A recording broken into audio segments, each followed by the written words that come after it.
The night was deep, and the highway stretched ahead like a black ribbon, silent under my headlights. There was no city glow on the horizon, only a scattering of stars hanging in the endless sky. The fuel gauge light had been on for miles. My fingers clenched around the steering wheel as I scanned the roadside, searching for any place to refill. Then, a flickering neon sign emerged in the distance, its faded glow barely legible. But I could make out the words, "Gas station." Relief washed over me as I eased the car toward the lonely, weathered building standing in the middle of the wilderness. The station's lights were dim.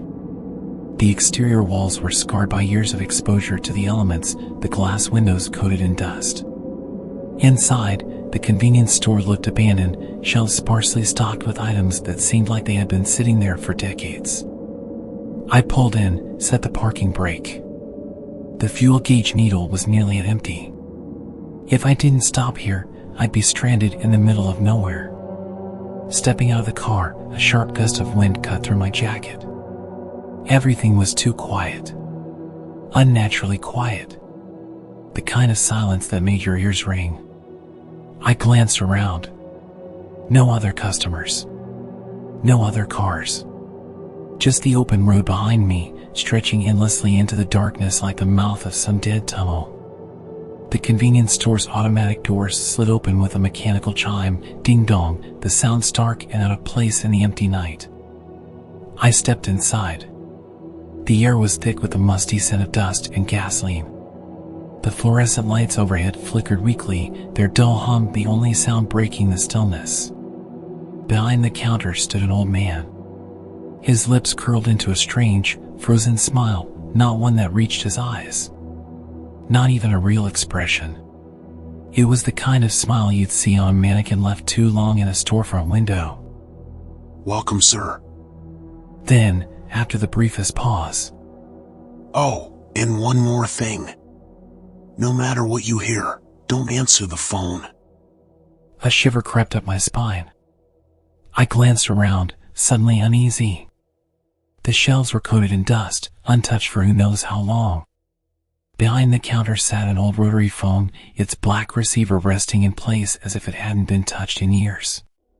For reasons I couldn't explain, the sight of it made my stomach twist. I reached for my receipt. My fingers brushed against his hand. Cold. Stiff. Like flesh that hadn't been warm in a very, very long time. I slithered down my spine.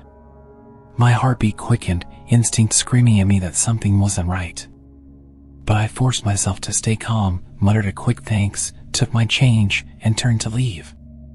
Even as I walked away, I could feel his eyes still on me. Watching. Tracking my every move. The glass doors slid shut behind me with a quiet hiss, sealing me back into the cold, waiting night. The air outside was colder than inside the store. The night was utterly still, no wind, no moon, as if the entire gas station had been severed from reality and placed into some silent, empty void. I walked to the pump, inserted the nozzle, and began fueling up. The sound of gasoline rushing into the tank was unnervingly loud against the vast, suffocating quiet. That was when I noticed something strange. There were no insects buzzing. No rustling of wind. Even the distant highway was eerily silent, as if the entire world had gone still. My own breathing felt amplified in the emptiness, each inhale dragging out, heavy and slow. Then, the phone rang. The old rotary phone inside the convenience store. Its shrill, urgent ringing slashed through the silence like a blade. I froze. My hand lingered on the gas nozzle, my head snapping toward the store. Through the grimy glass, I could see the store clerk still standing at the counter. Motionless. Unmoving. As if he hadn't heard it at all. The phone kept ringing. Again. And again. Each chime was a relentless, invisible tug, beckoning me to pick up. My gut told me to ignore it, to finish refueling and get the hell out of here. But curiosity dug its claws into me. Why wasn't the clerk answering? Why wasn't he even reacting? I swallowed, my mouth suddenly dry. My feet moved on their own, drawn toward the store, toward that damn phone.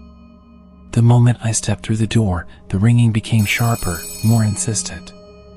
Like a warning. I walked to the counter, my heartbeat hammering in my chest. The clerk hadn't moved. His back was still turned, frozen in place like a mannequin left too long in the same position. I hesitated. My fingers hovered over the phone. Then, I picked it up. For a moment, there was nothing. Just dead air.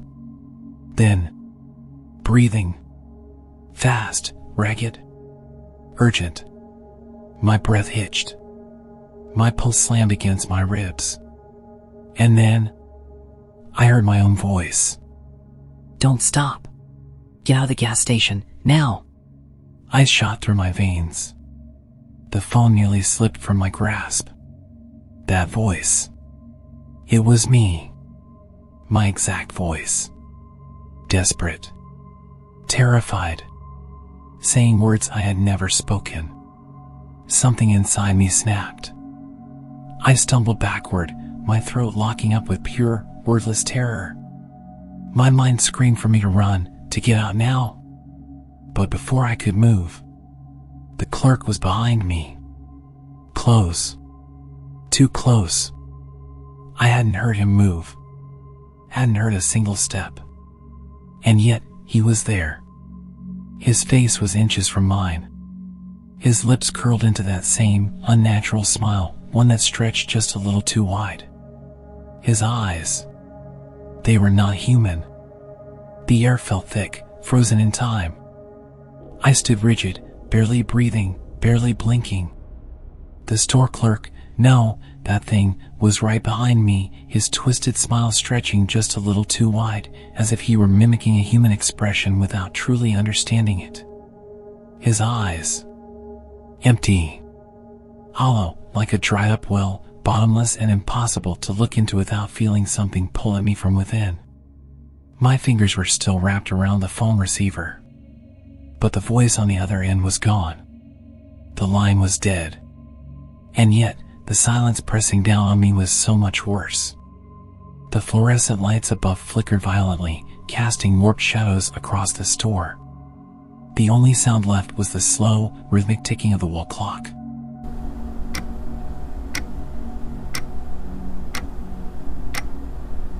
A countdown. Counting down to whatever was coming for me. Then, my eyes landed on the photo hanging on the wall. And my pulse stopped cold. It was old, yellowed, the edges curling with age. In the picture stood two men. One was the gas station attendant. The other was me. I stopped breathing. Every part of my body screamed no, told me this was impossible. I had never been here before. I had never stood in that photo. And yet, there I was, standing beside him, wearing the same expression, that same unnatural smile. I stumbled backward, my spine pressing against the counter, my mind desperately clawing for logic, for some kind of explanation. But there wasn't one. Nothing about this made sense. I tried to speak, tried to force words past the knot in my throat. But my mouth wouldn't move. It felt as though invisible hands had wrapped around my neck, squeezing, sealing off my voice. Then, the door behind the counter creaked open. Slowly. A heavy, suffocating blackness swirled in the gap beyond. Not just darkness. Something alive. Something waiting. The store clerk's grin stretched even wider, splitting his face in a way that no human expression ever should. He didn't say a word. He didn't need to. His gaze said everything. Go inside. My body trembled. I tried to turn. Tried to run. But my legs wouldn't move. Something held me there, locked in place. A cold bead of sweat traced down my temple. I knew then. I had no choice. I took a step forward. Then another. And another. The darkness beyond the door swallowed me whole. The air inside the storage room was thick and damp, carrying the stench of something long forgotten, something left to rot for decades. I ran my fingers along the rough walls, searching until I found a single, swaying overhead light. The dim, flickering glow struggled against the surrounding darkness, revealing a single object in the center of the room. An old, rusted telephone. It sat alone on a wooden table, its coiled cord slithering onto the floor like the limp, lifeless body of a dead snake. And the worst part? The receiver was moving. Just slightly. A slow, rhythmic sway. As if someone had just used it. I swallowed hard, my throat parched and aching. Somewhere, in the deepest corners of my mind, something stirred. A locked door, rattling, threatening to burst open. I reached out, my trembling fingers brushing against the cold plastic of the phone. And instantly, a bone-deep chill surged through me. My memories shattered open. I saw myself standing right here, gripping this very phone, hearing my own voice on the other end, screaming, Don't stop.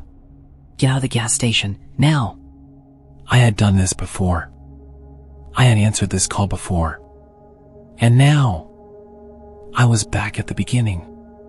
A tremor ran through me, my breaths turning shallow. My hands clenched into fists as my gaze darted around the room. The walls, lined with photographs. Hundreds of them. Old, yellowed, curling at the edges. Each one showed a different person. Their faces were unfamiliar, but their expressions were all the same. That same unnatural smile. Frozen, lifelike, yet devoid of anything human. And standing beside each of them, the store clerk. That same eerie man. Slowly, I turned toward the cracked mirror on the wall. And what I saw wasn't fully me. My reflection wavered, the edges of my face blurring, like a pencil sketch smudged by an unseen hand. I reached up, touching my cheek, and my fingers passed right through my skin. No resistance. No warmth. Just empty space. A ghostly sensation crawled over me, an undeniable truth settling deep in my gut. I was no longer real. I wasn't flesh and blood. I was something else. Something trapped here. No, I whispered, shaking my head, stepping backward. No, this can't be happening. But there was nowhere to run. The door. Gone. The walls. Closing in. Suffocating. The very room itself seemed to breathe, shifting, squeezing, pressing in on my mind like a slow, merciless grip. Then, a sound. Distant. Tires rolling over gravel. A car had pulled in outside. A new arrival. I froze. Footsteps crunched against the pavement. The soft chime of the convenience store door opening echoed through the silence. And suddenly, I felt my lips curling upward. Not by choice. Something else was controlling me. My hands instinctively smoothed down the front of my uniform.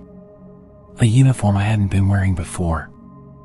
I stepped out from behind the counter. Waiting. Watching. The man entered cautiously, his eyes scanning the store, a faint crease of confusion on his brow. I simply smiled. A knowing, welcoming smile. And then, in a voice that was no longer entirely mine, I spoke. Welcome, sir. Oh, and one more thing. No matter what you hear, don't answer the phone.